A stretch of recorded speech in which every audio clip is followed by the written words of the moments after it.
A Grande Esfinge do Egito pode guardar segredos que desafiam tudo o que sabemos sobre a história. Novas descobertas indicam túneis ocultos e origens muito mais antigas do que se acreditava. Número 1.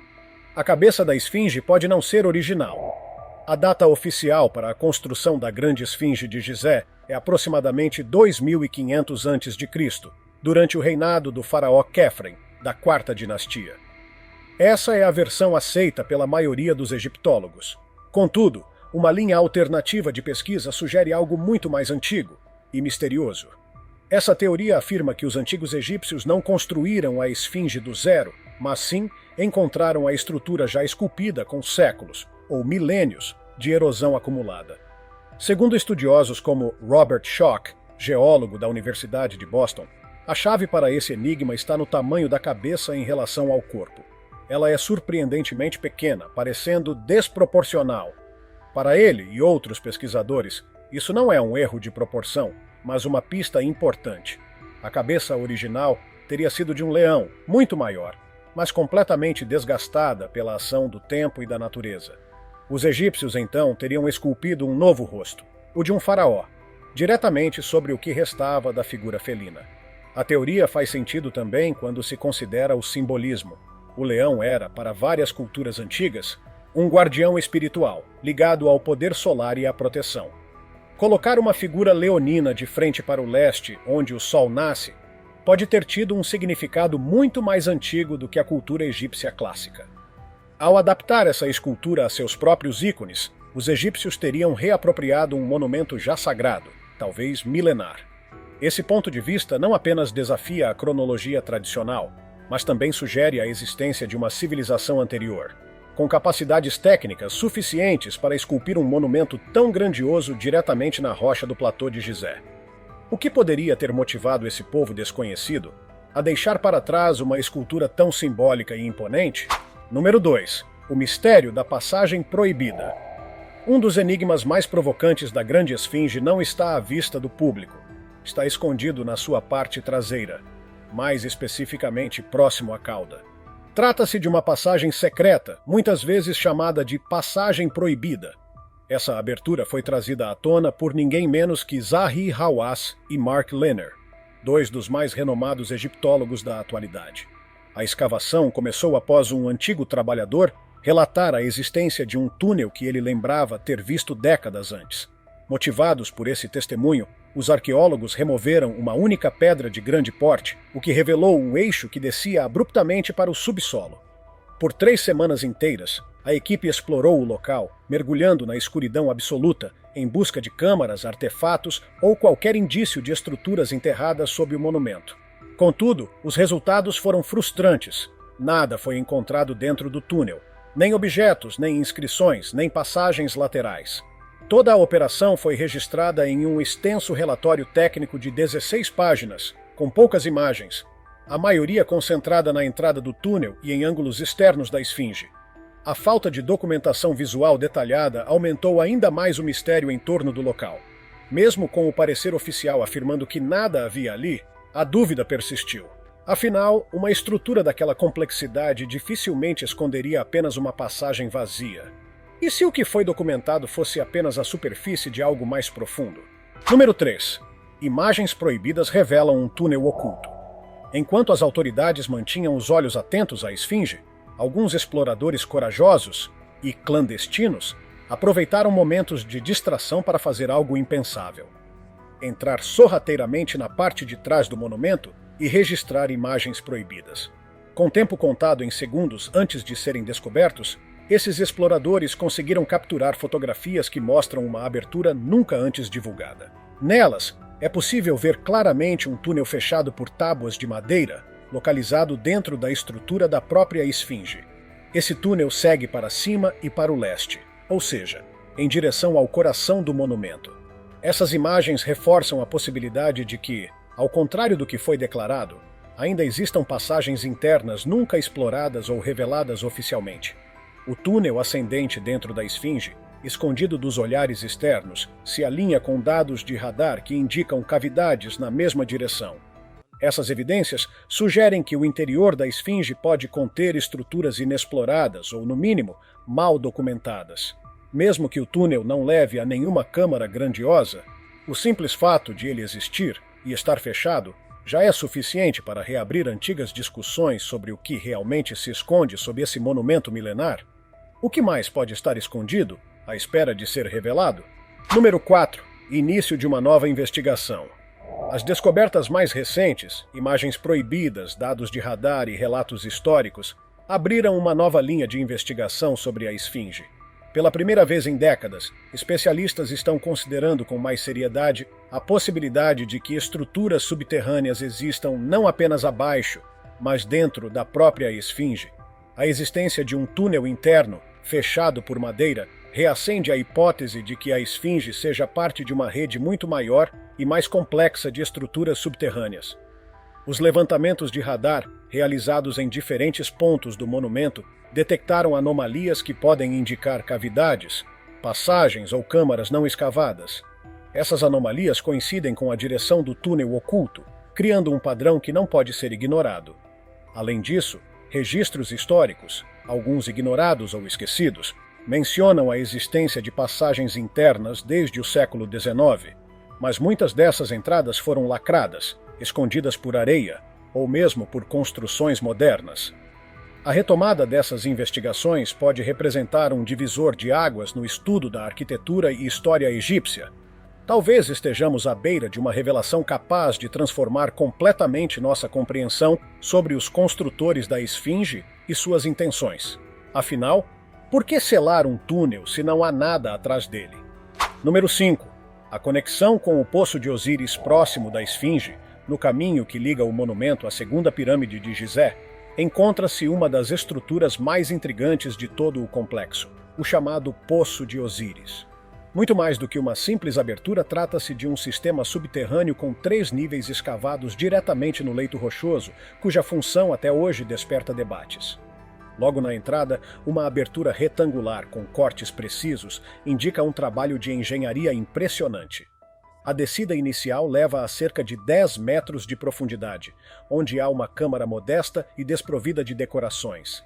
Essa primeira câmara, simples, pode ter servido para rituais preparatórios, ou talvez como espaço de transição espiritual.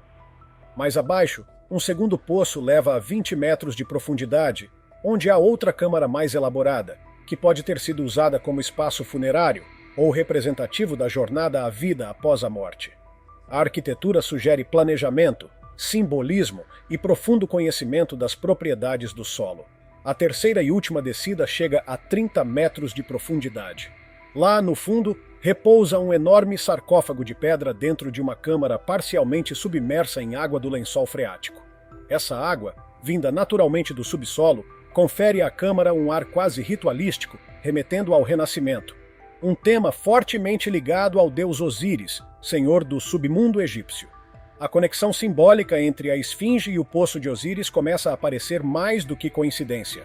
Ambos os locais carregam temas de morte, renascimento e passagem espiritual. Ambos contêm túneis e estruturas subterrâneas ainda não totalmente exploradas. Ambos parecem apontar para um conhecimento que desafia as explicações tradicionais. Estaríamos diante de peças de um mesmo quebra-cabeça milenar? Número 6. Túmulos vazios, relíquias esquecidas e o silêncio das pedras. Ao avançar pelo terceiro e mais profundo nível do Poço de Osíris, os arqueólogos se depararam com uma descoberta que, embora silenciosa, levantou muitas questões. 6 poços funerários, cavados ao redor da grande câmara alagada, estavam completamente vazios. Nenhuma múmia, nenhuma oferenda, nenhuma inscrição. Essa ausência intriga os estudiosos. Estariam esses túmulos preparados para receber corpos que nunca chegaram? Teriam sido saqueados na antiguidade? Ou seriam simbólicos, representações do submundo ou de fases da jornada espiritual sem uso literal? Mesmo diante desse vazio, pequenos fragmentos espalhados pelo local contam histórias. Cacos de cerâmica, pedaços de vasos de pedra e artefatos simples indicam que o local foi, sim, utilizado, ou ao menos frequentado. Esses vestígios, segundo especialistas, remontam ao Novo Império, período entre 1500 e 1000 a.C. São sinais fracos, mas suficientes para sugerir que o local teve importância ritualística. Investigar o Poço de Osíris é como reconstruir um quebra-cabeça antigo, mas sem caixa e com várias peças faltando. Cada fragmento, por menor que seja, ajuda a montar a imagem maior, a de um espaço sagrado, profundo, oculto e cuidadosamente planejado pelos antigos egípcios. Número 7. Restos humanos e a conexão com o povo que viveu ali. Em câmaras secundárias próximas ao sarcófago submerso, uma descoberta mudou o tom da investigação. Restos mumificados.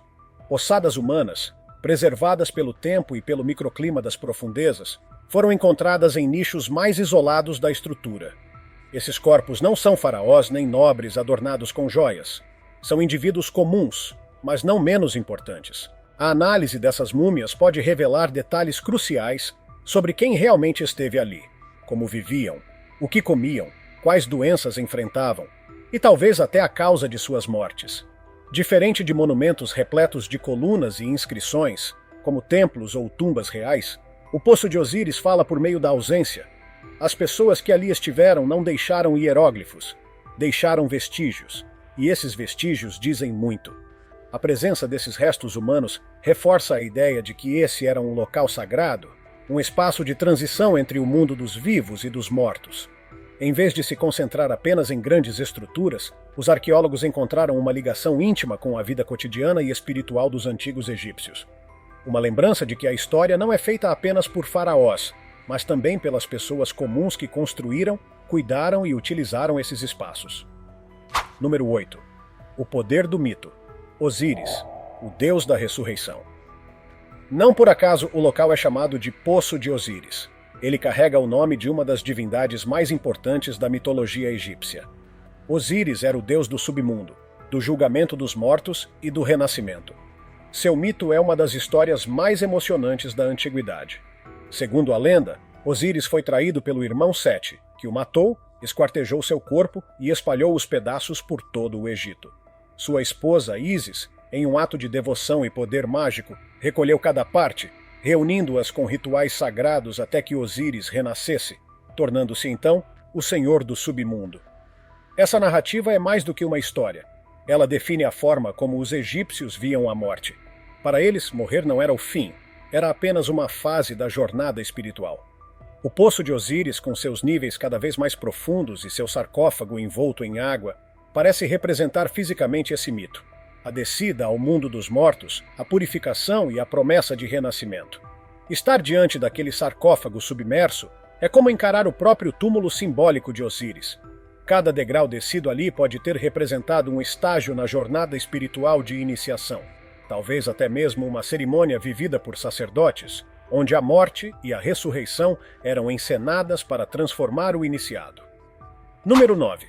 A possibilidade de rituais de iniciação secretos. Entre as hipóteses mais fascinantes sobre o Poço de Osíris está a ideia de que ele teria sido usado para rituais de iniciação espiritual. Essas cerimônias não seriam meramente simbólicas, mas verdadeiras provas emocionais e físicas, inspiradas na saga do próprio Osíris.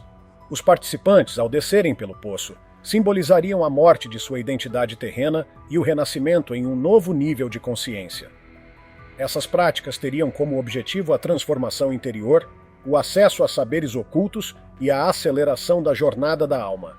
Essa ideia é reforçada pela arquitetura do poço, com seus 3 níveis que parecem espelhar estágios do além descritos em textos sagrados como os textos das pirâmides e o Livro dos Mortos. Além disso, alguns teóricos propõem que a estrutura foi construída com um alinhamento específico às estrelas ligadas a Osíris, em especial a constelação de Órion. Isso faria do poço uma representação arquitetônica da jornada da alma entre a Terra e o cosmos. O espaço deixaria de ser apenas físico, passando a ser um elo entre o mundo material e o espiritual.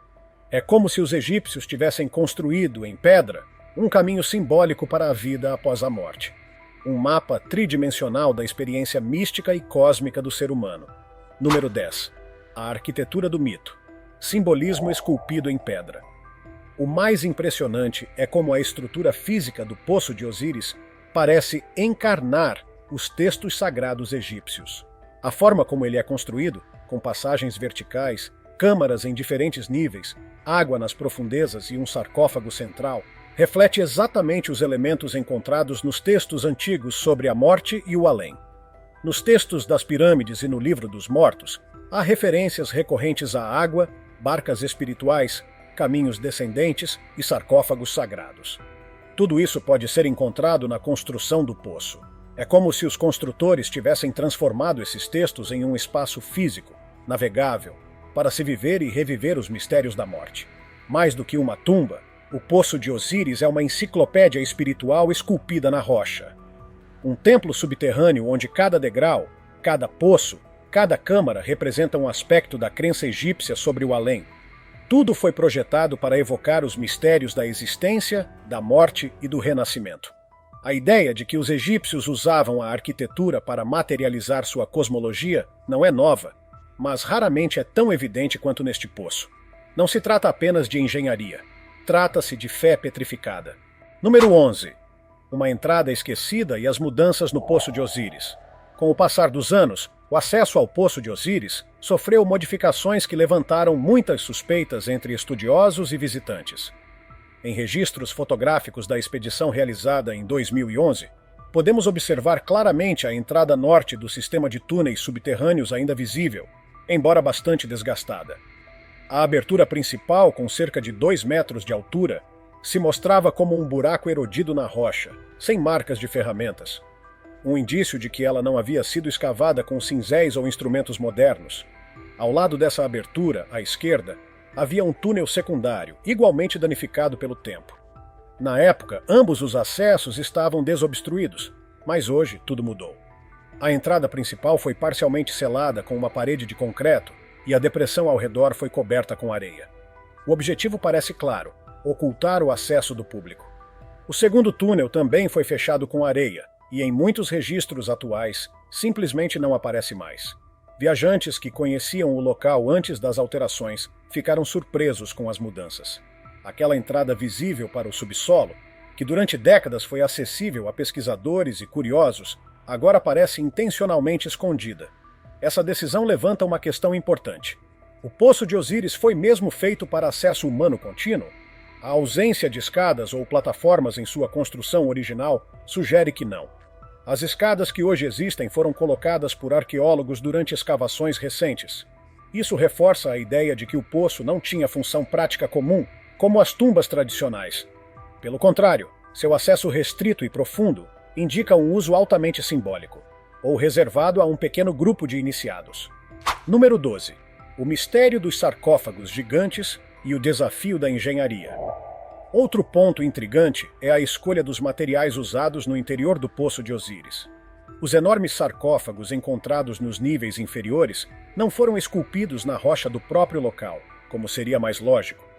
Eles foram trazidos de fora, pesando cerca de 40 toneladas cada um, e descidos até as câmaras subterrâneas por meios ainda desconhecidos.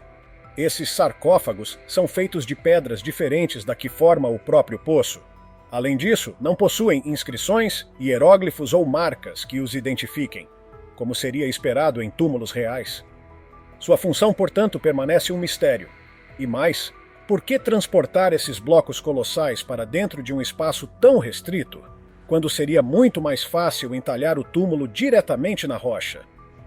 A teoria mais aceita é que os construtores dispunham de técnicas extremamente avançadas para mover e posicionar blocos desse porte. Talvez envolvendo o uso de água, cordas, rampas ou até mesmo flutuação, já que o nível mais profundo do poço está permanentemente inundado. Qualquer erro na descida desses objetos maciços poderia ter obstruído completamente a entrada do poço para sempre.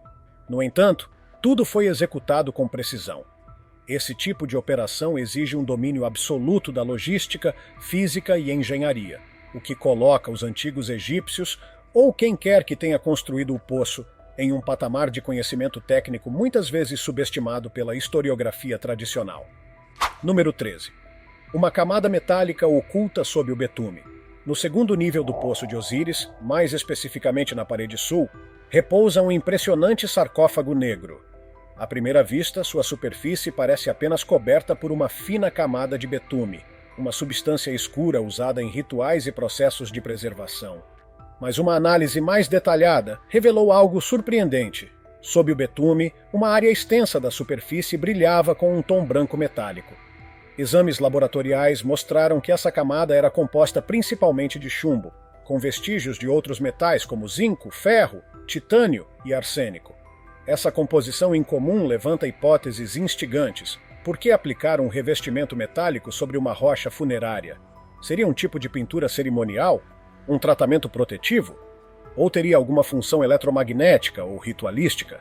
Até o momento, os arqueólogos não conseguiram determinar com certeza o propósito dessa camada metálica, mas sua presença reforça a ideia de que o Poço de Osíris servia a um propósito diferente do comum. Esse sarcófago específico, com seu brilho oculto sob o betume, parece guardar uma história própria, ainda trancada sob camadas de mistério. Número 14. O sarcófago de Dacito, uma rocha sem precedentes no Egito. Entre todos os artefatos encontrados no Poço de Osíris, nenhum é tão desconcertante quanto o sarcófago cinza localizado na parede norte do segundo nível. O que o torna especial não é apenas seu tamanho, embora imenso, mas o material do qual é feito, dacito. Por meio de análises cristalográficas, usando difração de raios-x, os pesquisadores confirmaram que o sarcófago é composto inteiramente desse mineral vulcânico. E aqui começa o mistério. Não há registro de nenhum outro objeto feito de dacito em toda a história do Egito Antigo. Geólogos especializados afirmam que não existem depósitos naturais de dacito no continente africano, capazes de fornecer uma rocha com as dimensões necessárias para esculpir um sarcófago desse porte. Isso indica que a pedra foi provavelmente importada de muito longe, talvez da Europa ou da região do Mar Negro, e transportada por via marítima até a costa egípcia, sendo depois levada por terra até Gizé. É uma façanha logística quase impensável, considerando que estamos falando de um bloco de pedra com mais de 40 toneladas. Por que optar por esse material, tão raro e difícil de obter, quando o Egito dispunha de abundantes pedreiras de granito em Assuã e basalto em abundância? Mais ainda, por que esse esforço foi feito apenas uma vez, já que não existem outros exemplos semelhantes? A resposta talvez esteja na própria função do objeto. Esse sarcófago pode ter sido destinado a alguém ou algo muito importante. Ou, quem sabe, ele não era um túmulo, mas um artefato ritualístico de origem estrangeira, trazido ao Egito por uma cultura anterior à dinastia dos faraós. Seu isolamento histórico e material o transforma em uma peça-chave para quem busca entender o verdadeiro propósito do Poço de Osíris e quem o construiu. Número 15. Túneis subterrâneos conectados ao platô de Gizé. No nível mais profundo do Poço de Osíris, há evidências de que os túneis possam se conectar a uma rede subterrânea ainda maior, espalhada sob o platô de Gizé. Um dos túneis, parcialmente escavado, parece conduzir a outras passagens subterrâneas, e o fato de ele ainda não ter sido totalmente explorado é no mínimo curioso. Registros históricos sugerem que os antigos egípcios conheciam e percorriam muitos desses túneis. Há até rumores de que seria possível caminhar de Saqqarah até Gizé por baixo da terra. Embora essa ideia ainda não tenha sido confirmada, sabe-se que existem túneis de longa extensão, como os de Tuna el-Gebel, que se estendem por cerca de 3 quilômetros. Já os túneis abaixo da pirâmide de Djoser, em Saqqarah, somam mais de 56 quilômetros se colocados em linha reta. Existem também 5 níveis subterrâneos sob a pirâmide de degraus e 3 sob as pirâmides do platô de Gizé. O mais intrigante é que essas estruturas não são isoladas, mas interligadas ao redor dos monumentos. Na descida para o primeiro túnel, há sinais claros de erosão pelo vento. Mais abaixo, a presença de água indica que os túneis estão no mesmo nível do lençol freático do Nilo. Desde 2012, tentativas de bombear essa água têm sido realizadas, sem sucesso. Isso pode indicar que, em tempos remotos, essa área fazia parte do próprio curso do Nilo. Diante disso, surge a pergunta: esses túneis foram feitos para locomoção ou para controlar o fluxo da água? Dado que se enchem com facilidade, a hipótese mais prática é que fossem canais hidráulicos e não caminhos para pessoas. Número 16. Ecos de uma civilização perdida. Graham Hancock encerra suas hipóteses com uma proposta ousada: a de que existiu uma civilização global, avançada, anterior a todas as sociedades que conhecemos, incluindo egípcios, sumérios e habitantes do Vale do Indo. Segundo ele, essa civilização desapareceu quase que da noite para o dia após um desastre global. Os sobreviventes, espalhados pelo mundo, teriam transmitido seu conhecimento a outros povos, dando origem às grandes culturas da antiguidade. Hancock vê os mitos e tradições orais como registros históricos disfarçados. Ele destaca como lendas de dilúvios aparecem em diversas culturas, considerando-as memórias coletivas de um evento real e devastador. Em especial, ele aponta o derretimento das geleiras da América do Norte, causado por impactos de cometas, como a origem dessas cheias catastróficas. Essa enxurrada de água doce no Atlântico teria desestabilizado o sistema climático global, provocando uma queda brusca de temperatura. Para Hancock, isso foi o gatilho para o colapso da civilização perdida. Ele também se encanta com as façanhas arquitetônicas deixadas por diferentes culturas.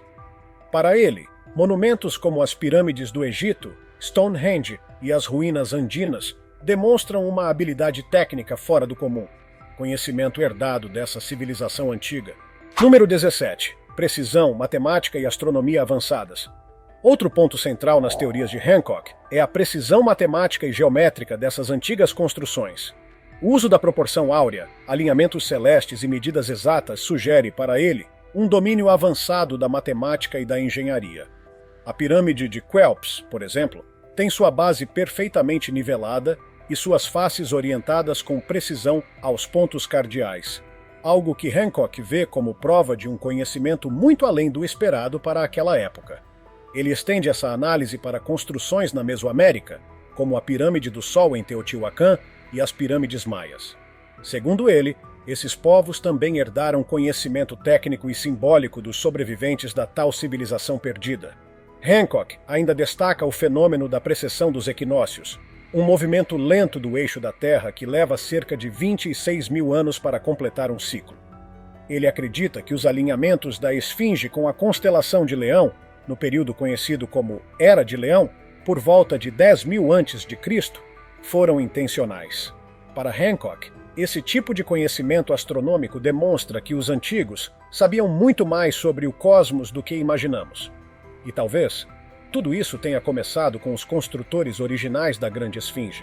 A cada nova descoberta, a Grande Esfinge e o Poço de Osíris nos mostram que ainda sabemos muito pouco sobre o passado da humanidade. Túneis lacrados, materiais misteriosos, sarcófagos sem explicação e datas que não batem com a cronologia oficial. Tudo isso aponta para a possibilidade de uma história muito mais antiga e complexa do que aquela ensinada nos livros. Será que existiu mesmo uma civilização avançada antes do Egito faraônico? Teriam esses povos perdido seu legado em uma catástrofe global, restando apenas vestígios espalhados pelo planeta? São perguntas que ainda não têm resposta definitiva, mas que continuam inspirando cientistas, arqueólogos e curiosos a investigarem mais fundo, tanto na rocha quanto na própria história da civilização humana. E você? Acredita que a Esfinge esconde algo muito maior do que imaginamos? Conta pra gente nos comentários. Se tiver gostado do vídeo, deixe seu like e inscreva-se em nosso canal para acompanhar todas as novidades. Continue por aqui e assista a mais vídeos clicando em um desses vídeos que estão aparecendo na sua tela. Cuidem-se, amigos!